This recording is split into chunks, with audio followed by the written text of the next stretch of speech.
এই যে বিশ্বকাপ ফুটবল খেলা আসতেছে না কিছুদিন পর।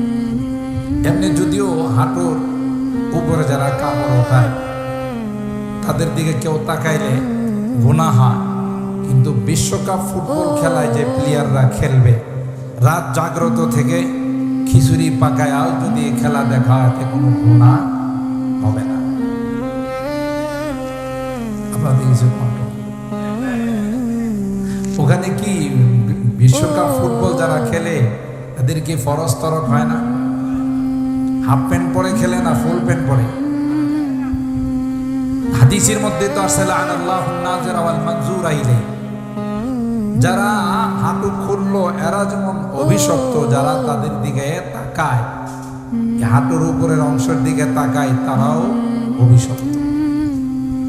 ঠিক কিনা বলেন? তো এই যে প্লেয়ার যারা আছে গোটা বিশ্বের বিখ্যাত প্লেয়ার গুলো যারা আর্জেন্টিনার, ব্রাজিলের, দেখবেন আমার দেশের যুবকরা তাদের মতো চুলের কাটিং। কিছু কিছু যুবকদেরকে দেখবেন যে চুল কাটছে, চতুর্দিকে নদী, মাঝখানে বটগাছ, এরকম আছে না?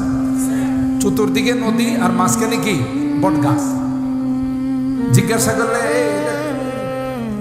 কাটিং কোন টাইপের তুই চুল কাটলি? এটা হলো নেইমারের কাটিং, রোনালদোর কাটিং। কথা বলেন ঠিক কিনা? এটা মেসির কাটিং। আমি মেসিরই ভালোবাসি, নেইমারকে ভালোবাসি, এই জন্য তার আদর্শ আমার মধ্যে বাস্তবায়ন করার চেষ্টা করি। ঠিক কিনা বলেন? তাহলে কি বোঝা গেল? যে যাকে ভালোবাসে তার আদর্শ তার মধ্যে বাস্তবায়ন,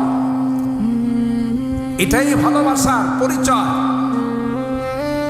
মুখে যদি আমি হাজারো বার বলি আমি ভালোবাসি, আমি মহব্বত করি, কাজে কর্মে যদি প্রমাণ দিতে না পারে এটা কি সত্য ভালোবাসা না ভুয়া ভালোবাসা?